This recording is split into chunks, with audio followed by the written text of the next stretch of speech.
Welcome one, welcome all into the unofficial, excuse me, I gotta get that right, LPL English broadcast as we continue our coverage of the Demacia Cup, day number 2. It will be myself and the illustrious AlkBattery taking you through our first 3 games of the day. And we're gonna get right back to the schedule correctly. We're going into Group A. But we got to talk about exactly what went down yesterday as well, as we get a look at how all the days have gone across so far. Just some huge upsets yesterday. We had the GOATs Thunder Talk coming in with a 3-0, sweeping everybody, looking good as well. Unfortunate for JDG that they couldn't kind of take it home and move on to the bracket stage, but yesterday was a lot of fun, especially watching not only the Thunder Talk team, but kind of seeing what some of the other rosters were pulling up with. We saw a lot of Victor. Yeah. We got some of that Aurora, and we even got a Hoya and Bessa. So honestly, I think yesterday was a great start to the show. It's what makes the Demacia Cup so unique, Alk, is that you get to see how some of these LPL teams are starting to adapt to these patches. And yeah, and Bessa was awesome. Arcane buffed up Victor. Nothing makes me sweat harder in League of Legends games than watching that ult grow size after size after this guy gets kill after kill. We're even seeing the Victor shift into that bottom lane. Maybe we'll see some of that tonight. That's the fun, is we get to see these teams really get creative, especially expecting to get pretty creative with the group we have ahead of us. For sure. If you take a look on that day 2 over the top right, yeah, we've got not only FPX and EDG, we've got ourselves LGD, and we've got one of our first LDL teams showing up, BLG Junior. So a lot of fun. Yesterday we had our Old Man Cup or Legacy Cup, so I'm excited to see what we get from these guys, just because this is a much different group than I think the makeup we had yesterday. Completely different. It's really just leaning into that youth. We're looking for stars here, the future stars of the LPL. It's an interesting story as well with the latter 2 rosters you mentioned there, Alk. BLG Juniors, BLGJ. They did end up actually finishing 3rd in that LDL split. Normally, the top 2 teams from the LDL make it into the Demacia Cup, but the second place team could not make it here. And well, all you BLG fans might be a bit happier, especially with some of the youth, the names on this roster that we'll get to see a bit later tonight. For sure. And let's take a look at those rosters that we're going to have for the day. First of all, that FPX roster, I think a lot of eyes for people who are watching last year. FPX, a team that got a lot of hype thanks to a pretty fun jungler in Milky Way, no longer on the team, but is kind of leaving behind a squad that right now we're taking a look. I mean, Care is really the only person that's left off of that roster. Everyone else has kind of moved on to some other teams. We've got Sheer coming in from JDG, who, despite having, I think, what the organization was expecting to be a really great year with bringing in both Flandra and Sheer, I think that there's a lot of hype behind this guy coming in with the squad. I'm still, learning to grasp and understand the whole of the LPL as one of the new guys here, but it has been reinforced many times to me that Sheer was just a massive player, especially for when you talked about when Flandre stepped out for JDG. Likes to play those strong side top laners as well, so I'm curious how FunPlus Phoenix look with Sheer up in that top side as well. But another big story, I mean, the org that obviously sticks out to a ton of LPL fans is got to be Edward Gaming, EDG, and this roster that they've thrown together. There's definitely been a lot of opinions flying about this group of 5 for EDG going forward. Yeah, I feel like I love this roster graphic because it's like on the left side, you've got the orgs that I think a lot of international fans, and especially for the English side of the LPL English broadcast, would definitely recognize with the EDG and the FPX. But on the other side, LGD, BLG, maybe LGD is a little bit more familiar to people who have been watching LOL esports for a longer period of time. But a lot of fresher names, especially coming in from the LDL. And like you were saying with EDG, they're going through a lot in terms of their organization. I mean, you look at the rosters that they fielded within the last year and a half, it has been kind of a revolving door. So I think they're trying to really hammer it home as to where exactly they can kind of find some success. They've got a lot of names that in the past have maybe had some success, but I think right now we're still in that kind of rebuild era for EDG. It was a dark last couple of splits for EDG, certainly, but the bright shining light through this team that continues over with those pieces like you're talking about. I know our own Kelsey Moser is the big fan. We'll be watching Wink in that bottom side ever since they swapped to support back in 2022. Was really just the main playmaker for that Edward Gaming roster last split. So we'll see exactly how Wink operates. Hopefully still helming the play for EDG once we get to see them especially in this first matchup against FPX. Like you were talking about, that left side of the rosters. But the right side certainly gets pretty fun as well. Also, when you're talking about LGD, right? Oh, this is an LGD that people might be familiar with in under a different name when to talk to that LDL. Yeah, you know, they were the ones that ended up winning the entire tournament. If for one reason or another you're actually able to catch the LDL split last year, they were the ones that ended up taking the final grand championship. And it's kind of interesting to see that they've promoted a lot of the roster that was actually there and won the tournament. So I'm looking forward to what this group can get to be done, as this is a group that I think in general, when we look at Group A, doesn't have, I think, the highest ceiling when we talk about a lot of the other teams. I mean, obviously yesterday, a lot of people had huge expectations for JDG. In this roster, you're going to be playing up against like FPX, EDG. I think that there are a lot of opportunities for the newer players to shine, especially when we look at, again, the right side of this bracket, or right side of this graphic. We have a lot of players that may be up-and-coming stars within the next 2 years of the LPL. And that's the big thing we're looking for here out of this group. Little to be known about some of these players coming in to play their first Demacia Cup, and nothing is more synonymous in that statement than that BLG Junior roster. I know, Alk, we've been deep diving to get some info on these guys. And how are you feeling about BLG Junior coming in? Because a lot known about EDG, a lot known about FPX, and then you talked a lot about LGD in the LDL last time round. If you're a BLG fan, what are you expecting from this junior roster coming in? So yeah, I'd like to keep the expectations, within line. The organization made top 3 in the grand final, so they were not the second place team. Max ended up disbanding, so BLG ended up taking their spot there. And they have a couple of players that have played throughout the year, but maybe not full, throughout the entire split. LQH specifically, their top laner, only played in split 2. There's a 3 split system over in the LDL, so I think they're still trying to plug and play, see what exactly works. I will say this is another org similar to some other orgs in some other regions, where I think upward, lateral, kind of vertical promotions may be a bit tough when you look at who is exactly on the main roster. I'd say so. I definitely lean to believe you and inclined to favor that logic. But yeah, I'm with you. Just getting these reps in, getting to see how you can perform, especially against some of these other teams that you'll especially see in Group A. When you talk about Fun Plus Phoenix and Edward Gaming, going to be valuable for this BLG Junior roster. But let's get to this marquee matchup, because we are just swinging for the fences to start off this Group A. I mean, FPX versus EDG expected to be the bout for likely first place out of this Group A, unless we get as wacky as Thunder Talk did yesterday. There are some Thunder Talk fans who may disagree. They may say that we may be biased towards the JDG Super Team, but guess what? That was for yesterday. Yeah, I love this, especially as the first match for the LPL English broadcast, just because, like we said earlier, these are 2 organizations that international fans are going to most likely recognize super early on, and with a bunch of players that maybe they themselves might recognize, specifically Angel, for people who are watching Worlds in 2020. That was the Suning roster that did make grand finals. And for the FPX team, again, Sheer and JDG, we've got Care, who I think last year did have a lot of ups and downs. He was a player that really had to play around a superstar jungler that we got for the Rookie of the Year. So I don't know. They brought in a lot of new pieces. This bottom lane with Bot and Jue can, I think, potentially surprise us, as Jue has been a player that, despite not being, I think, on some of the best teams, has been a shining light on some rosters that otherwise did not have super stellar results.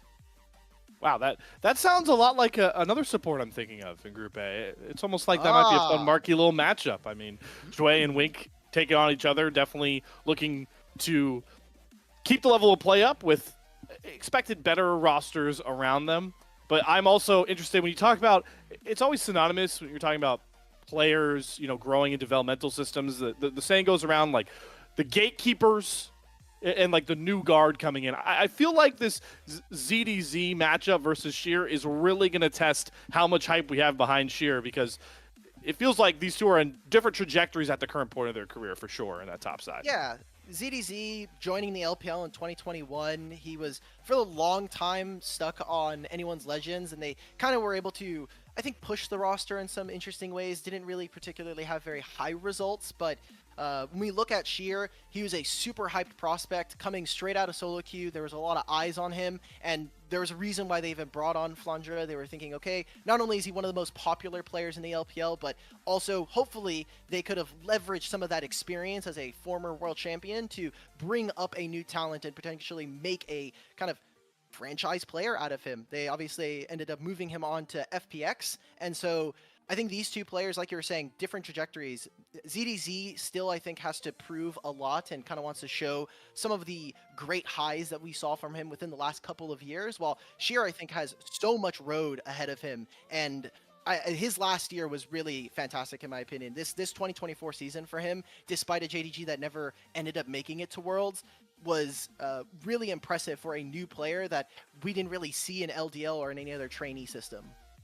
Yeah, be able to step in like that and have massive impact puts a lot of burden on your shoulders. And talking about the ZDZ thing, you know, in terms of just pure years, not a lot of time to been able to develop. But if we're talking esports clock, that thing speeds up quickly. You blink, you have a couple of bad games, and you got Sheer behind you looking to threaten to be one of the next young prodigies. It'll be very fun to watch Sheer as well, knowing his champ pool. I mean, all I'm saying is we got the Hoya and Best yesterday that looked pretty fun.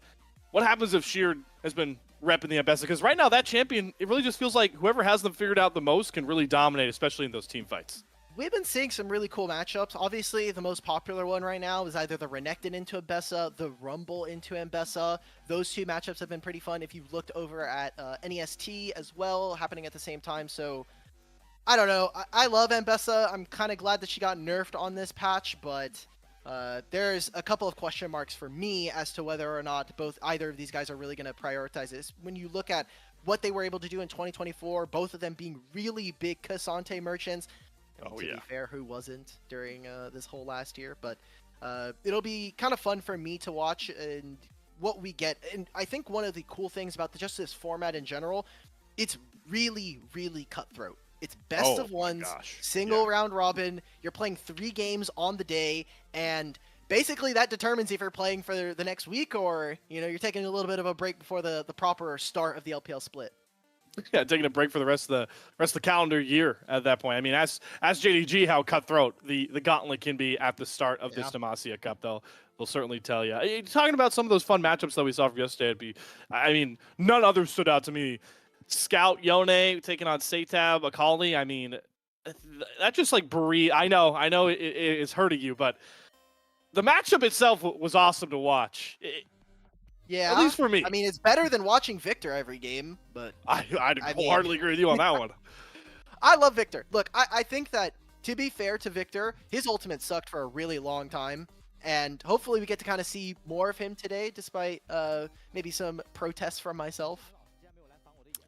Could see it in multiple lanes potentially too. I've been seeing that. There you go. That caster clash, man. That caster clash scarred you. We got those scrims in, and you were getting bodied by Victor. That was crazy. It wasn't even a scrim. That was a flex game, wasn't it? Yeah, I think it was a flex game. I was going to say, the scrim we did, I was off-rolling his jungle at once. True. So okay. That's all I'll say. We do see the Victor ban coming through, so we won't have any fun coming through on that side. FPX on the blue side taking a lot of mid-lane onus in targeting Angel. Azir taken away as well. The Victor, a lot more jungle bans focused here from Edward Gaming, Skarner and Udyr. I mean, if you let Skarner through on this stage, I mean, good luck. Yeah, I wonder what the first pick was going to be. I like the strategy already coming from EDG, taking away the Nocturne, still allowing for potentially Orianna to be coming on through. With Victor gone, we still have a couple of control mages. I was wondering, yesterday we saw some Rumble. I think Yone is still really strong on this patch. Skarner, obviously, like you were just talking about. And I also want to see what the team's reaction is to Corki. We got to see a lot of Corki yesterday, and we'll see if whether this group also seems to agree with that line of thinking or if we get something a little bit different. Corki been a big player. It's something you don't always see. Ashe goes banless, so you expect, you know, a lot of times that means a B1 Ashe. Rare red side Ashe. Potentially going to be locked in here for Edward Gaming. Awesome, going to helm that one towards the bot side. I mean, is that the safest pick in League of Legends? I would argue it's got to be top 5 at least. Safest pick, like generically, probably none of the 80 carries are going to get on that list. Fair. You have like Tom Kench. You have technically Yuumi by herself. Like Yuumi by herself is not safe. But Yuumi with any other champion, like you're never playing a solo queue game by yourself. So yeah. Well, I gave you the parameters and you cooked me on them. That's true. I can't argue with those facts, but you know where I'm coming from. I mean, Cassante too. I mean, we're these are staples right now. Ash, Cassante going to be for ZDZ. I mean, you talked about it. 2 Cassante merchants. We got to see one of them play in this matchup. And I find this quite weird, as you see the Rumble. Eventually, once he's able to pick up Merc Treads, you can pick up a little bit of Magic Resist. The matchup becomes a little bit difficult for Rumble in a side lane. And so I want to see from FPX if they're going to be able to invest maybe some jungle attention towards the top side to really get this Cassante behind. I like the Varus, offers them range. We've been seeing kind of a plethora of different builds right now for this champion. Obviously, I think taking a hit with the on-hit builds and their kind of fall off with the itemization change. I want to see what the look for range supports are right now, because we saw some Renata last night, and I think when we look at the pair with Ashe and Varus, it's a very dangerous combo. Now paired potentially with a Xin Zhao, I think on the second phase of draft, we're going to be taking a look at those champions. A lot of skirmish power early here for FPX with that Xin Zhao able to cause a lot of problems. Renata, you know, I love Renata, but as much as I love her as a champion, very situational. I feel like you got to select him and you can easily get countered. Hard to counter the Braum, especially once you see, you know, the Varus. The Xin Zhao is going to likely be targeting that back line. I feel like this is a pretty safe lock-in here for Wink, and got to love it. I wonder now, coming into the second phase of draft, we have two options, right? It's either more engaged supports. I think for EDG or potentially looking at banning a Rakan, they go ahead and take the Renata. We also have to start thinking about mid lane pool, because Care, big facilitator in the last year, and you think of champions like the Nico that he had last year, the Annie as well. Is that going to start to be pinched away at, or are we going to start to see maybe Angel really enhance some of his own champions? Because he's also been someone who typically doesn't usually play for the laning phase, is someone who has really good map control. I think obviously one of the big things that come to me is his pocket pick Twisted Fate. He's been one of the few players to kind of play this throughout the entirety of the year, and so it'd be really fun to see it. And if there's a Rumble, that's one of the ways you can kind of cut the legs out from underneath him, is just visit his lane and kind of neutralize that really strong laning phase. Yeah, especially knowing that Cassante is going to struggle at a certain point into the Rumble. I like the logic. It's always interesting when you have those facilitator mid laners going up against each other, who really wants to lean a little bit out of their comfort zone to renata try and find that advantage in the mid lane matchup. Pool's going to be decently wide open. A lot of support targets coming here from EDG. That got to give you your flowers there, Alk. The Renata taken away alongside that Rakan. And there's that Corki band coming across. So we see a lot more bot side, but some respect maybe thrown over for going mid lane with Angel. No way we're giving Angel R5 here. That would be so sick. We get to see something really cool. Here for FPX, I like the idea of their draft already. I think that they have some pretty decent damage. Sorrow potentially being a main driver for the action early on. There's still an option for the mid lane pool, and if we're talking about just control mages, Orianna still really pops up in my mind. Yes, there is no Nocturne, but without Azir, without the Victor, there is still plenty of options for them to be able to make plays. I still like Ahri as well. I think the damage profile there makes it really fun, but I think Ahri works when you have enough damage around her to kind of scale up with the Rumble and Varus. I think it works well. Orianna gonna be a bit more of a safer choice to play, a bit more team fight based. You'll see Care and Sorrow really link up as a duo, or potentially Shui with this Rel crashing down as well. A lot of ways for that ball delivery system to come back across. A lot of just lockdown in the bottom lane alone for FPX if this lock-in comes through. Think about how low mobility this team is, right? Like, Ashe obviously has a great amount of range thanks to her kit, but Rel, I think, really works well when you have so many low-range champions here. So we'll see what exactly EDG are going to be going for. Hui for Angel was a champion that we kind of got to see a lot last year, but going to be pretty interesting to see how he works with Xiaohao, because Xiaohao was always someone that I think really worked in a great way when his team allowed him to be really aggressive, may let him kind of make plays around the map. And with Hui, it's very easy to get wave control, but to be actually able to deal damage, I like the range that it offers. I'm just worried that I think the DPS here for EDG is going to be a little low if they're not able to find an immediate team fight opener. Well, you got that Angel R5 pick that you were hyped up for, Alk. Laying on the Hui, definitely a need, I feel like. That scaling damage, whenever you bring an Ashe comp and you're talking about the low range, Angel's going to have to be really pivotal in this one, in those fights, as as they escalate, because you're really the only person that's going to be able to sit back and kind of free fire here. So while the Hui Oriana matchup necessarily isn't as exciting, I think Angel has to do a lot here for EDG to bring home some of these fights.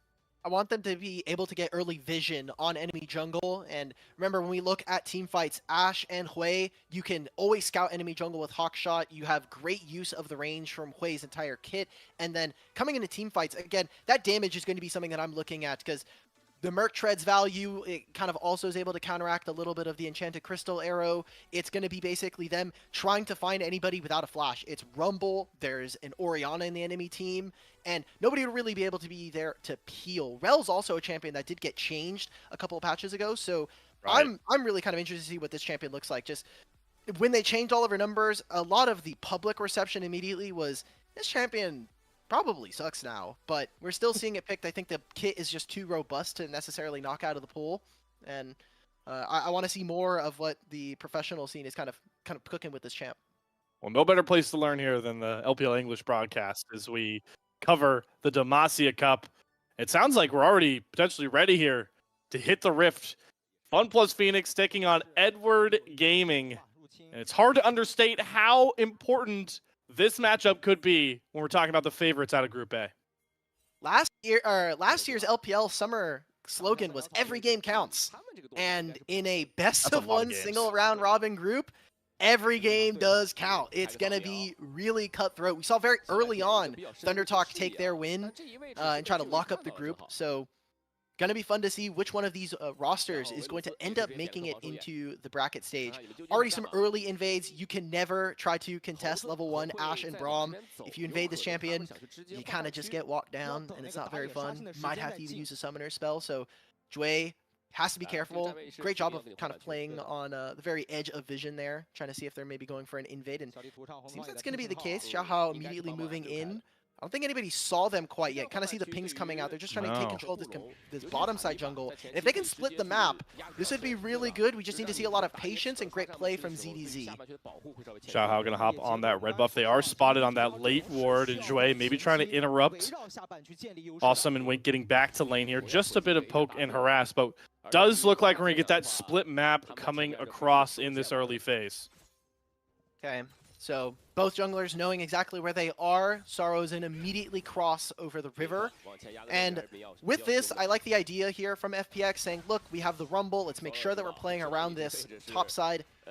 But it just means that ZDZ does have some options to be able to outplay, and maybe if Angel's able to find a timer from constantly pushing Orianna in, he can go for the cover. Could also just allow them to go for a dive here. Xiaohao should have been spotted. Doesn't necessarily get spotted there, and you already see that Bot and Jue are dealing with a tough situation. They're not going to have level 2. It's going to come after this wave hits the turret, and if they get maybe some of their summoner spells, I just think that the reach for this gank is going to be pretty dangerous for the side of EDG. Are looking up to at least scout it here. They know that Sorrow's on that top side thanks to a great ward from Angel. Jue and Bot not going to be able to take over to level 2 anytime soon. Here comes the dive. All summoners available for Jue and Bot. As the dive will commence, Wink trying to get the aggro. They get the Braum stunned down, but an immediate cleanse comes across, and Bot is at least able to set up first blood trade for Jue. They'll trade Bot out for Wink, but it was far from clean on the dive for EDG. It is going to be a lot of gold and experience missing, and as long as ZDZ can get out of this fine, I think it's going to be a worthwhile trade here for Edward Gaming. Topside, you already knew it's going to be a hard matchup. You knew that the jungle is kind of split vertically right now, and while Xiaohao was kind of sitting in there, I was wondering how much time are we actually going to spend? If they don't get the crash, if they don't find the kill onto Bot, then it turns into a huge win for FPX. And we'll have to see what exactly this actually turns into, as the wave is going to eventually crash on the side of EDG. Xiaohao has all of his camps that he needs to be able to do. Maybe he makes a return gank here and tries to force out that flash early on from Bot. I just don't know how much we're going to be able to get off of this play. It's really going to have to set down on this Varus. Oh, Wink able to get that stun. Here comes a re-gank from Xiaohao. Remember, Bot still has that flash available. Jue trying to kite back. The Braum Q is going to land on the Bot, trying to potentially get a stun up, but Jue is going to sacrifice himself so Bot stays safe. But it's a kill over to Xiaohao and EDG. Great job, and look at where this wave is. This is such a disgusting wave. As two AD carry players, as bot, we can empathize right now because he is just getting the pick of the. He's not even able to kind of touch this wave right now. Xiaohao has been in his lane twice already at 4.5 minutes. The wave is pushing away from him. He's gonna eventually be able to do this now because he's like, okay, look, Wink has to have reset already. I can't just lose at all of this. I have to be able to get at least a little bit of golden experience in this moment. So it's a great opener here for EDG. Now I want to see how they're going to be able to transition for these grubs that are spawning in about a minute. If they can try to lean this bot lane into that lane, maybe take out some of the wings from Sheer, you can set yourself up for a really strong game plan coming in. Like you talked about, all the price on the top side wasn't really much. We're talking about this Cassante that is all about keeping the resolve, playing that weak side. ZDZ, just without that flash, really doesn't even out what EDG was able to give themselves back in this game on that bot side. Okay. As we will jump back to cameras for just a second, make sure everything looks nice and dandy on the live feed before we hop back in. Yeah, it's okay. Look, yesterday, those guys were troopers. For anybody who knows, you know. So, if we have to take a little bit of a break, I think we're perfectly fine. That was, I think, a really strong first 5 minutes already coming in from EDG. They came in with a game plan. They executed on the bottom side dive. And while maybe it didn't get all of what we were hoping for, I think it got basically the idea of what they were planning. Remember, it's just get the enemy bot lane, kill at least one of them, deny golden experience, and then on the crash, immediately happens again. Gets another kill, and if they can turn this objective win into 3 grubs early on, then that's going to be a huge play for them. But the bot lanes have not moved. Instead, they want to really prioritize getting this bottom lane a couple more plates. And while Xiaohao is on his way over here, Angel's losing the push in mid. Orianna does have her ult. Oh, they're just going to turn right onto Kara. Angel drops the Spiraling Despair. Kara going to have to burn the flash to get away from Xiaohao. Do have the grubs being taken in the background, though, and it does look like Sheer's going to have first roam down. 1 grub remaining. Sorrow does have access to that smite and will just smite it away. Be able to walk out with those 3 grubs. 3 grubs, no flash on Orianna mid. You have to be so careful now if you are Care.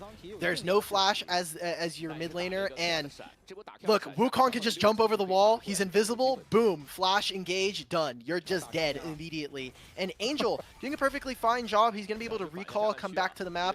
Maybe they make a play for this dragon. Instead, actually, right now, EDG are going to continue splitting the map. Great job from Wink to move on over and make sure that we're kind of keeping the status quo of a vertical map split. What a bodyguard. For his AD carry, in awesome, and now for Xiaohao. You shall not pass, Sorrow. The recall will come across as Sorrow shows, so we'll actually force Xiaohao to back off. I think if Wink just doesn't commit to that recall maybe a little bit later, they might be able to take I think it was at the away. very end of it, right? Like literally the last couple frames, he just sees enemy jungler, he's like, ah, man, well, I guess I can't do this. It will mean that Sorrow gets respawn Raptors as a jungler. You're very happy about that. You know, you're kind of sad you missed the first one, but respawn Raptors are always very delicious. And he also has the timer on all of the top side camps, so there's a bit of a time where I think in the next 45 seconds, we can actually see Sorrow move back over. I think he might just opt for the decision to potentially protect his bottom lane, knows that there's a potential for Xiaohao to be here. Both junglers having level 6, that playmaking is going to be on the table. Xiaohao looking to set up a permanent residence in bottom lane in our opening game here. Going for the next strategy up. We've had dive, traditional, and now we get the lane gank. Does have that Cyclone available. Wink is trying to bait Jue in. Maybe looking for that crash down before they really commit here. Chains of Corruption available as well, but with the arrow threat and no spot on Xiaohao, you can tell FPX's bottom lane want to play it safe. Look at what Sorrow is doing. Pings out enemy red buff, knows that the buff is up and available, so thinking Xiaohao is on the top side of the map, this is our timer. We know that Wukong's not going to be here, and just like that, Xiaohao takes his reset, goes for his top side camps. If they can make this play happen, you are waiting for level 6s to come on through. Where bot is almost level 6. If they can land the Chains of Corruption, that's going to be a massive win for them. And if they can find a kill, I think it's even better for them. They can turn this into a dragon as well. Awesome's Cleanse is going to become very valuable here as Chains of Corruption is grabbed up. Jue does not have the level 6 just yet. Bot not going to pull the trigger just yet with the wave crashing in. Allow Sorrow to step up, but they're still committed. Such a tricky spot. Awesome still has the flash, double summoners here for EDG's bot lane, and all this time, Xiaohao is still farming all of his camp, so it's time wasted, and Sorrow really needs to be able to find something, find some kind of purchase for this lane. Otherwise, all you've done is sapped experience and really lost time in the jungle. Face check, Wing is going to figure out that Sorrow was waiting, throws the shield up, good crash down over top, Glacial Fissure committed, but Sorrow's going to find Wink. They had more than enough damage to get it done. And FPX, it took a while, Alk, but they finally get that kill on the bot side. But they're not going to get any of the objectives here. What they've gotten for themselves is the kill as well as 2 summoners out from the bottom lane of EDG. But there's no dragon being taken. You have grubs spawning in the next 30 seconds, and that's going to be very dangerous. I like this from ZDZ. Start trading on the enemy top laner. If you can maybe force out a summoner spell, or maybe even look to try to get his ultimate, that could be a huge game changer coming into this objective fight. ZDZ doing a really good job just keeping this lane very even. Remember, went down, lost that flash very early on in this game, all the way back with that timer back available, and like you called out, Alk, able to play a bit more aggressive. But all eyes really got to drift back towards this top side. We are under 10 seconds away from this next set of grubs that everybody wants to play for. Ooh, Awesome gets spotted on this ward, and look at where bot is. He is not here for this play. As long as EDG can start up the grubs within the next 15 seconds, I think they're going to be in a really good spot, but it's going to be a numbers advantage here for EDG. And immediately they just call off the play. They're not going to be looking to try to recall him, make him move into this play. Instead, finally take our first dragon at 11 minutes. Pretty late, all things considered, from what we saw throughout the entirety of yesterday even. Big bounce back for losing these 3 grubs. For FPX is going to be bot on that bottom side, able to collect 2 solo plates. Get a lot of gold into this on-hit Varus that really needs to hit those item thresholds a lot bigger than any other variation of this build path. They're also just not starting up the dragon. So all during this, you've traded 3 grubs. You did get the teleport out from ZDZ, but now they're catching all of their waves. Jungle has only stolen a single Gromp, and now we haven't even been able to start this larger objective. It's going to be plates here as well here for the bottom lane of EDG. I love so far this early game plan. I think FPX have been far too reactive to some of the game strategies, and I want to see them start to take it to their opponents. They have plenty of ways of starting fights. Maybe once we start to see Kara and Sorrow really link up together, that'll be something that we could kind of look at. But as of right now, these first 12 minutes, EDG have been the tempo drivers for the game. And look at what Shears had to do to just play the map and prevent that push from EDG in the top side. He's first one to show to catch the wave so they don't get more plates, but then has to immediately recall, right, to swap right back into ZDZ and teleports in to catch another waves. So what you're talking about, Alk, just all reactive play. FPX are really on the back foot, it feels like, in this early game. We're death rushing here. They have Ashe ultimate. You can always make a really far out play. Bot has the cleanse. They're just going to go for Jway instead. They get the lockdown with the Cyclone. The Braum stun, everything over top. No! Failed flash from bot as well. Is not going to have time to cleanse anything. It's a double kill. Back over to Awesome and EDG. Oh my god. Now FPX, they finally start up the dragon, but that's going to be at very most maybe 2 plates going down for EDG here, and they're going to get so much gold already injected with those 2 kills for the bottom lane here. Xiaohao and this bottom lane for EDG are doing great. As you take a look at the replay here, I love the target selection. We thought, okay, bot has the cleanse, he still has flash, make this play onto Jway, and this ultimate coming in from Wink just does such a great job of grabbing him. Same thing with Xiaohao, knocks him up in the middle of his flash, and that's just going to be the double kill going over to Awesome. You could just tell, right, Alk, that bot was not expecting anything to be thrown his way by that point. He's like, all right, they used everything, but sneaky Glacial Fissure from Wink. One of those bright spots on this EDG roster. One of the only returning pieces from last splits of LPL. Having the impact that many are hoping for him to have on this roster. And potentially, you know, I don't want to get too far ahead of the narrative. We are only in Demacia Cup, but EDG really, I think, need kind of like a bounce back year, something for the fans to kind of really hold on to, as the roster has been through so many different changes within the last year. I think a roster that can kind of give some of the fans the expectations that they're deserving of, I think would definitely feel great for a legacy roster that has done so much for the region. Big focus now back towards that top cavern in the river with the Rift Herald spawning soon. FPX really want to take control of it, trying to establish that mid-prio as we have both bottom lanes swing over. And they do have control of that pit at first, and they will proc the Rift Herald off bat. Teleport coming through for ZDZ. EDG don't want to let this go quietly. Trying to find, take control of vision in this entrance to the river. ZDZ can very easily walk in. You also have Wink. My eyes are going to be on Dare. Still have the Orianna ultimate. Jouet channels the crash down as the arrow comes through, so that's a key engage tool off the board for EDG.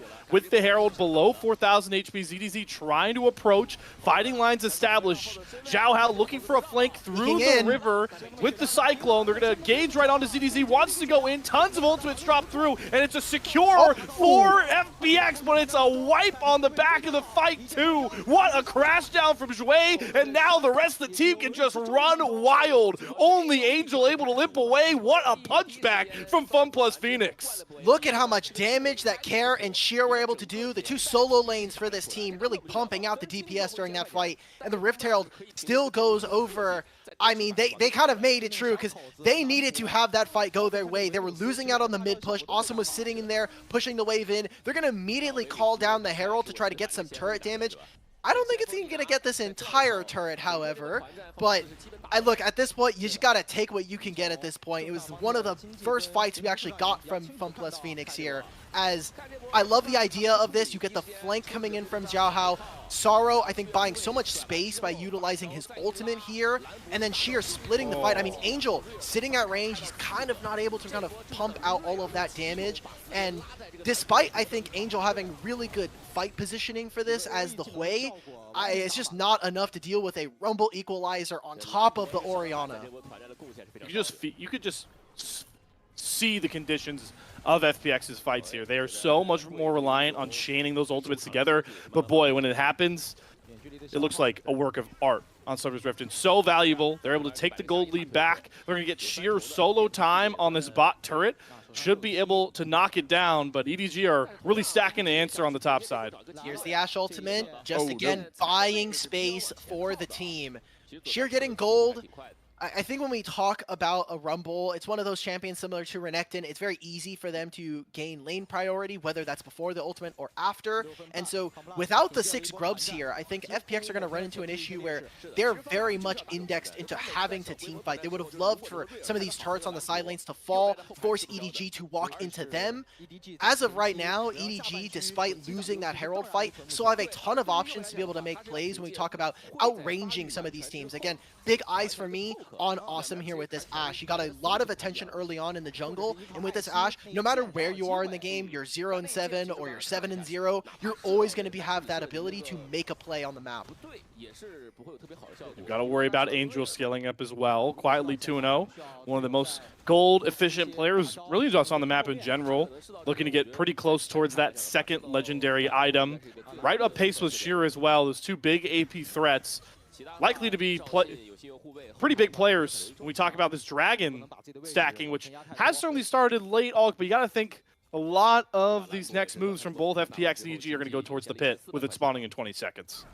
They can't take control of the bottom side jungle just because Xiao Hao did just reset. So for right now, FPX are going to clear out all of this vision. They did miss out that single ward right there. That blue ward, the control ward, is not going to spot out that single red piece of vision sitting in the banana brush right there. That's wild. There we go. And then we get the observer toggle coming in. Oh, we're using it. Play.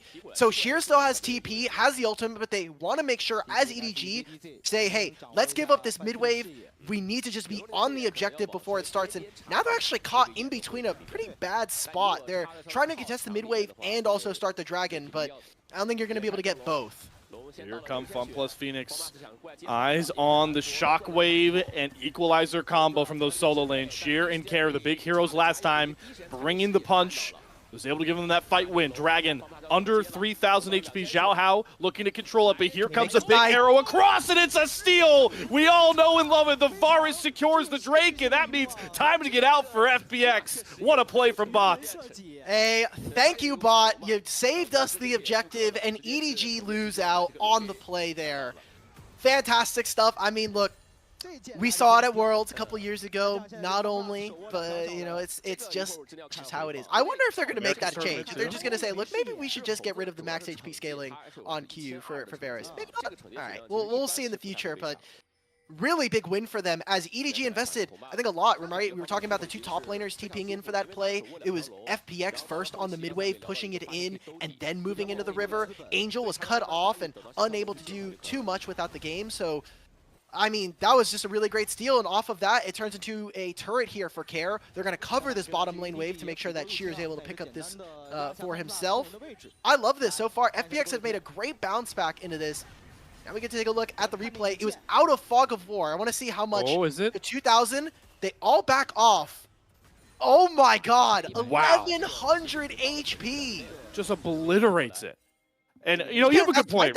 You can't outsmite that. You can't do anything about it. You just have to hope that they don't time it right or have vision on it. And while you make a great point, maybe we should tweak Forrest's kit. My counter. How awesome is it when you watch him just reel up that arrow and steal away a game-defining... It's great for the esports part of it. The entertainment factor for broadcast becomes 10x when random ability 75 steals a huge objective. Yeah. For the enemy team, for EDG, they are not happy about this. Jungle mains. Jungle mains, there's nothing they can do about it. They had to deal with an entire season where Jinx Ultimate could steal Barons before they got to play. Yeah, I'll let those guys suffer. It's okay. As an AD carry, I don't have to worry about them. It's my objective, not yours. We're pro AD carry on this casting duo. Make sure you keep that in mind. I got a lot of flack when I came onto the LPL 2023, and I said I actually like Sarah Yumi, so I'll... Well, I mean, that is a bold way to enter. I respect it. Honestly, that's like, I don't think there's a crazier thing you could have said at that time, too, knowing where Zerayumi was. I like it.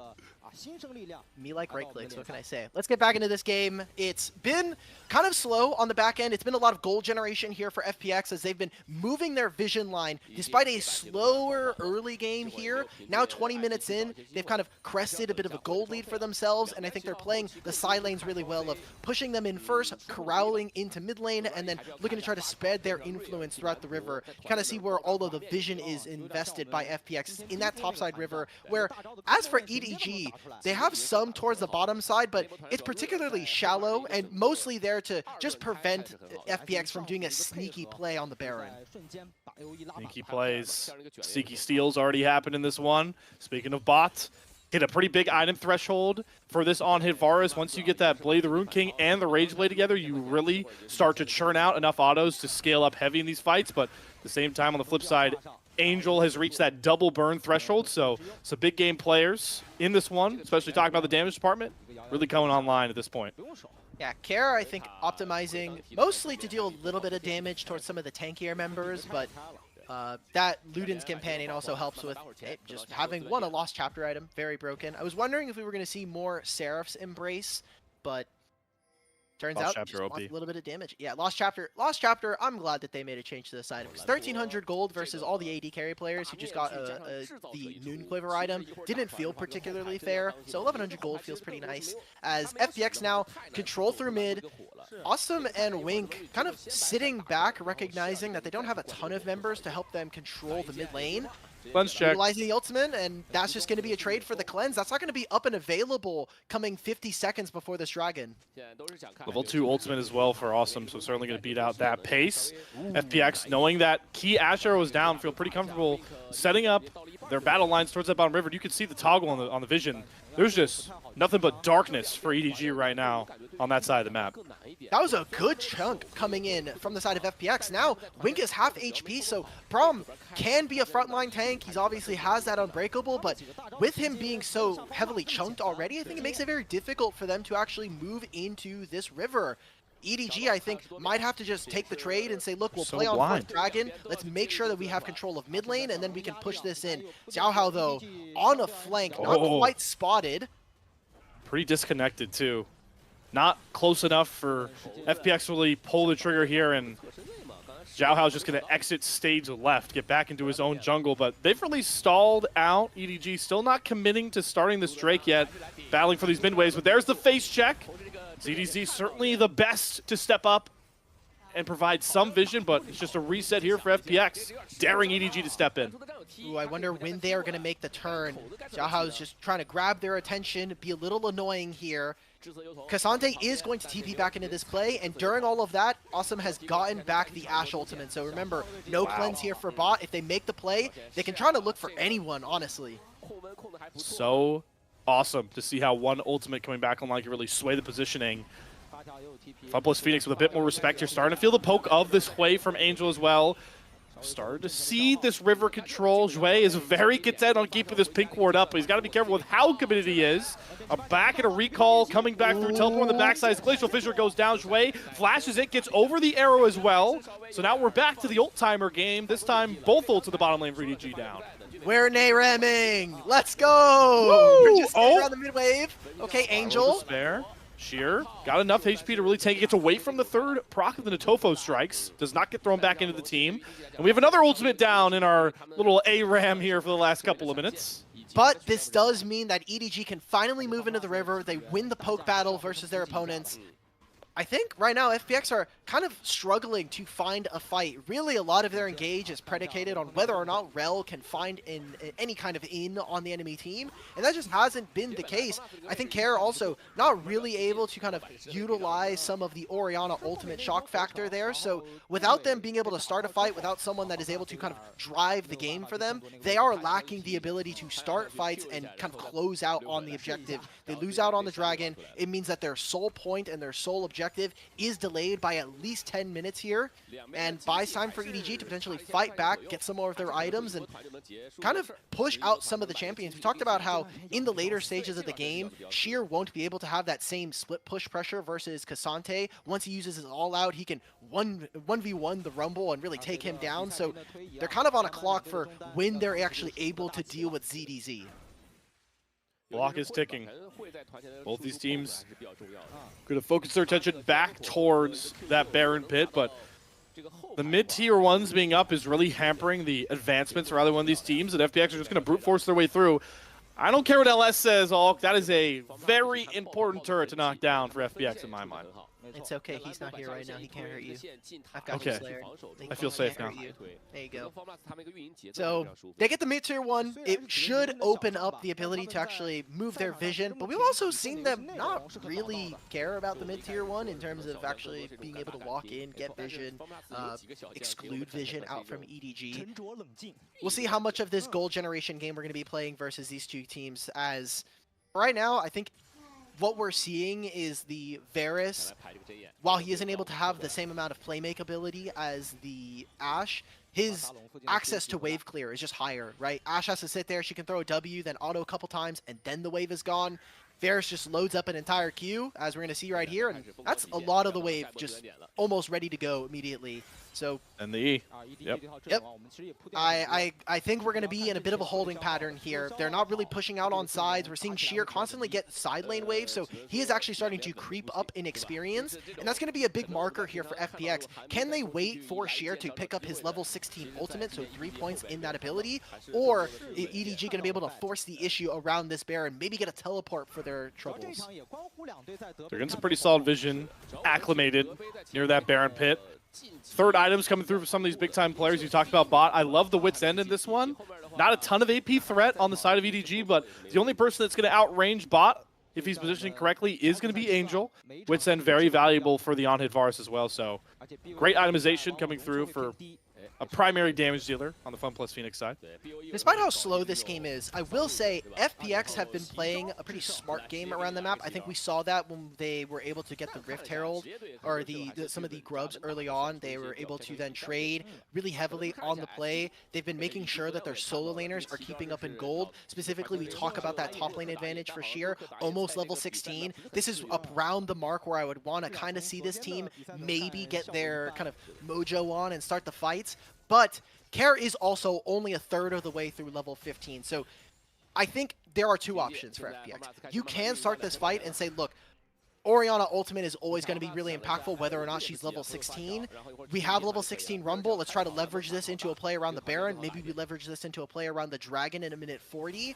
or we just try to get both of our solo laners. At that point, if you're going to wait, just try to get gold and experience onto Orianna, and maybe we get to see them do something. They're starting up this Baron. Great scrying orb. Oh, the arrow is going to connect onto Care. Oh, no. The lockdown and the Ori is down. What a find from Awesome. And now Jouet could be next on the menu. Cyclone gets the knockup. One more auto. Gets the Braum stun through. It's a second for EDG. One small misstep gives a mountain of success towards Edward Gaming. That's going to be 2 members dead. And now Sheer has TP'd for this play. They really do not want to give this up. It's 30 seconds before Care is up and available, and he will have TP. If FPX can stall this objective, they can find a fight on the back end.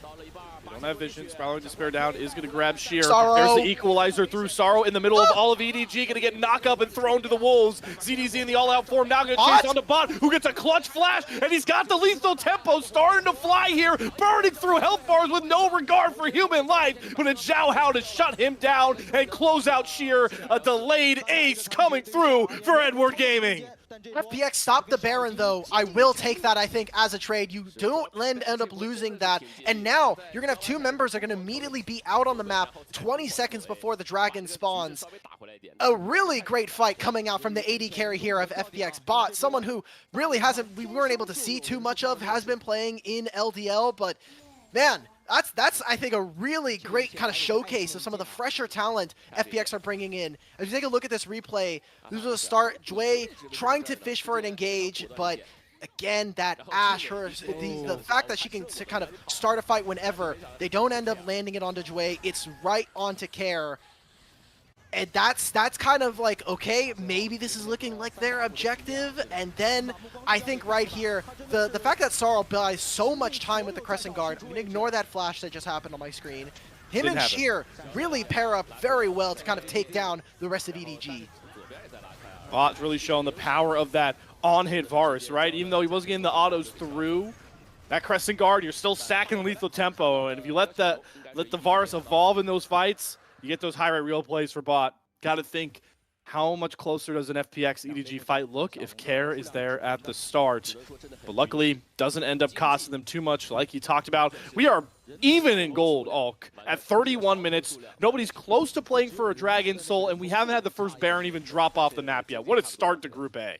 It was those 3 kills, and they still got the Dragon here for EDG. So I've been praising some of FPX's play. They've unfortunately, like we were talking about at 15 minutes, just not really been able to piece it together. I think Care has been quite absent this game so far, and I want to see them kind of step it up, especially for someone who has been the franchise player for this roster. He's been on the team for about 2 years now, and I kind of want to see whether or not he can kind of step up as someone who is one of the only remaining members from last year.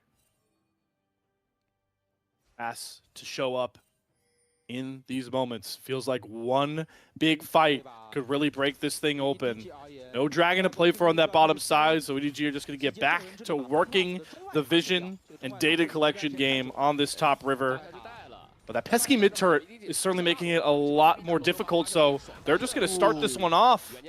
Oh, they tried to sneak in. I like the idea of it. If you enter from the top side of the jungle, it's possible. We're seeing the TPs coming in. This has to be the team fight from FPX. Can we see the mid and the rest of this team really link up and start? Maybe they try to turn here with the ultimate from Ashe.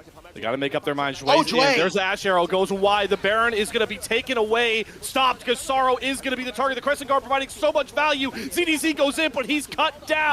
Equalizer through a separate angel from the rest of the pack, and Awesome steps up, but steps into his own demise. The clutch Ori shield bails out Bot, and that's exactly what the doctor ordered. FPX stall another Baron play. Deja vu, I feel like we've just seen the same fight over and over again. Can Care? Oh my god. Last second recall there from Angel. But Sheer, applying pressure onto the backline with the Rumble, does a fantastic job. And then Bot again with his on-hit Varus is just ripping apart the entirety of EDG. Finally, we got to see, I think, a coherent team fight from this team. And even with Jouet going a little bit too early, they get the Ashe ultimate out from them. And EDG, I think, again, we talked about it during the draft. Their damage falls off as this game goes on. They have a great first punch, but after a few bouts, it's just not there. And watch as we see what Sheer is able to do, and just Bot just constantly laying arrows down. How about the value on that Crescent Guard from Sorrow? I mean, he's just blocking all of those volleys. all the damage from Hui, able to buy bot the time he needs. And this is scary hours. The Rumble is now 3 items.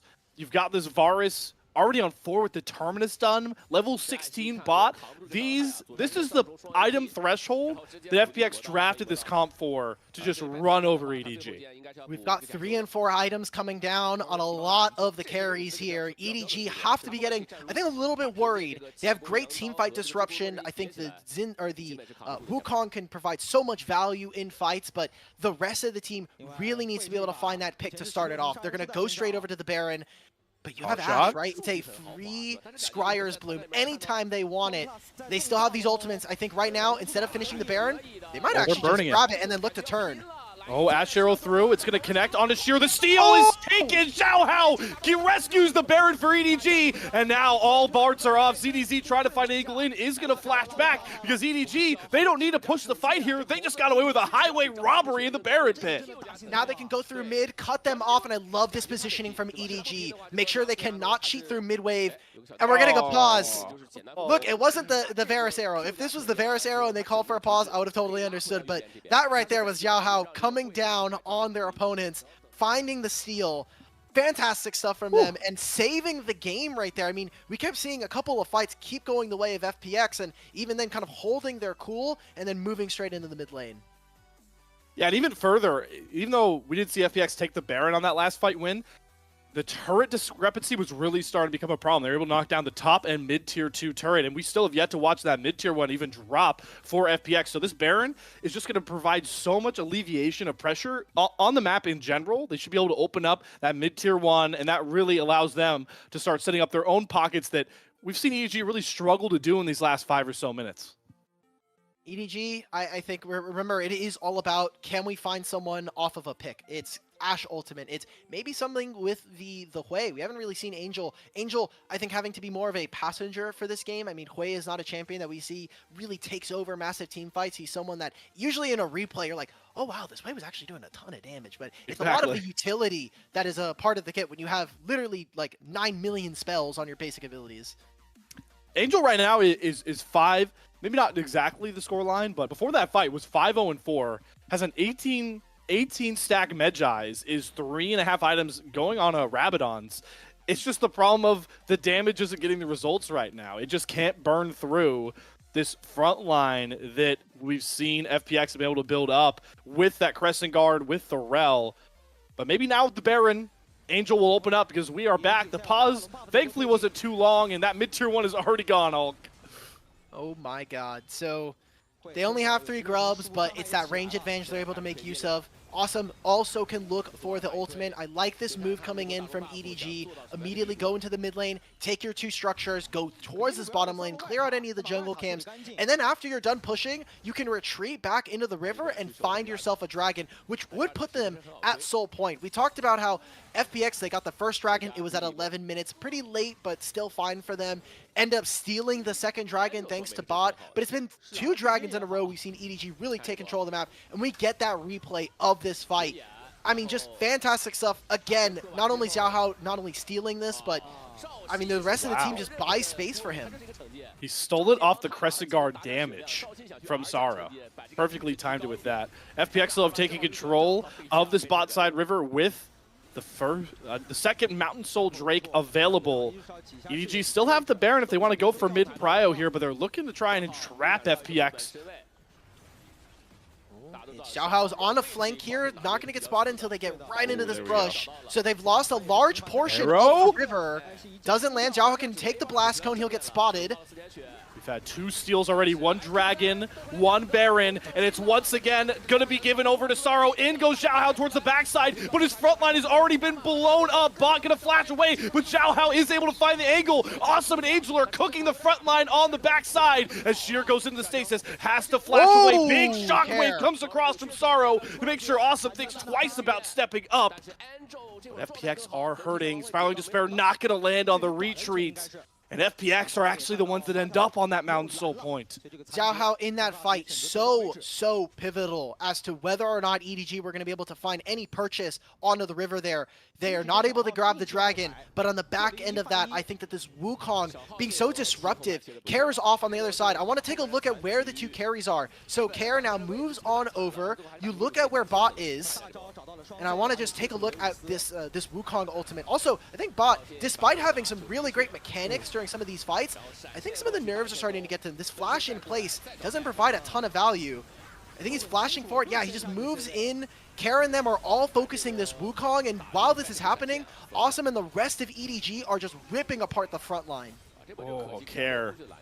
How much of a game-saving ult could that have been? Because Awesome was reeling to step up with his own lethal tempo on this very deep bag Ashe. And we're back to such an even footing space. We've got 6 games today, and we are in game 1 of Group A, 38 minutes deep. Gold really doesn't matter. There's only one dragon separating the two teams. What a start. Now FPX, they've got their soul point. They finally get to say in 3.5 minutes time, you will have to walk up to the Drake, you will have to fight us. And as long as they have position first on the objective, I think it's very easy for FPX to start it. When you have Orianna, you can take control of space. You can do basically what she's doing now. Just put down the ball. It means that enemy team just cannot walk into that area without taking a lot of damage. And hey, you got to slow down. Maybe you can even send in Jue. You can have Bot do the same thing with his ultimate. But for EDG, it is all about their ability to start a fight on their terms whenever they want it. And kind of looking at Angel, again, level 18 now on this way, has been a big proponent towards some of their damage, but 5-0-6, I want to see a really big performance. 20 stacks on the Magi's. Yeah. I said earlier that Hui is someone that you really kind of have to look back in the replay to see how much this guy's actually doing, and now he's picked up a ton of assists. He's got a lot of AP here. Regardless of the result here, Olga, I think we're going to look at the damage charts and be like, wow, Angel, that was way more damage than we actually saw on the live feed. Could not agree with you more. For this fight, though, in my mind for EDG, the one difference that we've seen between those first FPX wins is you talked about the aggressiveness of those Ashe arrows, but Xiao Hao's flanks have been really integral because right now, Angel and Awesome just aren't cutting it, burning through. This crescent guard, getting through Jue, it's got to be a flank angle on to Bot to shut him down. This full item Varus with the Jock Show completed is taking enough to survive a bit of harass, but Xiao Hao on top of him proved to be the difference maker. Got to watch for him again in this really just game-defining fight that we're reeling up for. My eyes, again, 45 seconds. I want to prep everybody. We're looking at summoner spells coming up for this fight. No summoner, no flash here for Sheer coming in, though not typically super important when we're talking about fights, unless they're making a pretty big engage. He's been really tanky in a lot of fights. He's been someone who has had to kind of tank up the Ashe ultimate because he also has the Zonias. He's kind of able to cheat that in his ability, and Bot and Care will both have their flash. This will not be the same for EDG, who are missing it on their AD carry. Oh, the flash coming out immediately.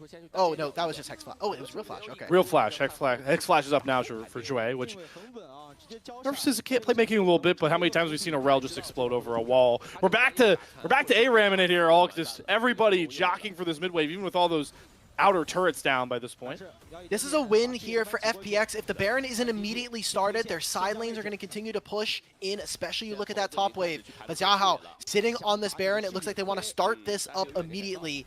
It's going to be the Scryers immediately going out, so they'll see this is happening. Care is recalling. Where is he going to be able to TP to? Is he going to TP behind them? It's going to be too far. He's going to TP straight into the mid lane, and it's already half gone. The Ashe damage is just with Xiao Hao. They're able to burn through it. There's not going to be a contest this time. Xiao Hao's not going to have to steal the Baron away. He gets it, no contest. And once again, if you get the Baron, why even risk the fight? EDG going to go for the reset with those Baron recalls. But because they went for this Baron, they may not have first move into the Dragon, so they did end up trading, the Baron for potentially a soul here. And they're going to move in, push in on their mid wave. They don't even care about side lanes anymore. ZDZ's first in. He's getting melted, though, by Bot's damage. You have to back up safely. Sorrow does not unleash the Crescent Guard, that key ultimate to nerf the damage of EDG. They'll start up this dragon. Xiao Hao, do you have another magic move in you? Already still one Baron away. Engage through for Wink, does not hit the Glacial Fissure. Xiao Hao is on the flank once more. Care has him marked, but they're getting funneled. In goes Xiao Hao, going for Care with the double Cyclone knockup, but Care gets out. Awesome's gonna execute Shui, but into the Guardian Angel goes Xiao Hao, the dragon on the backside, secured by EDG, and now it's just pandemonium. CDZ marked for death on the backside. Awesome jumped on by Bot, who flashes over the wall towards his demise, and now Awesome turns with the Gatling gun. Ace across for EDG with one more Braum Q. Give him the ace.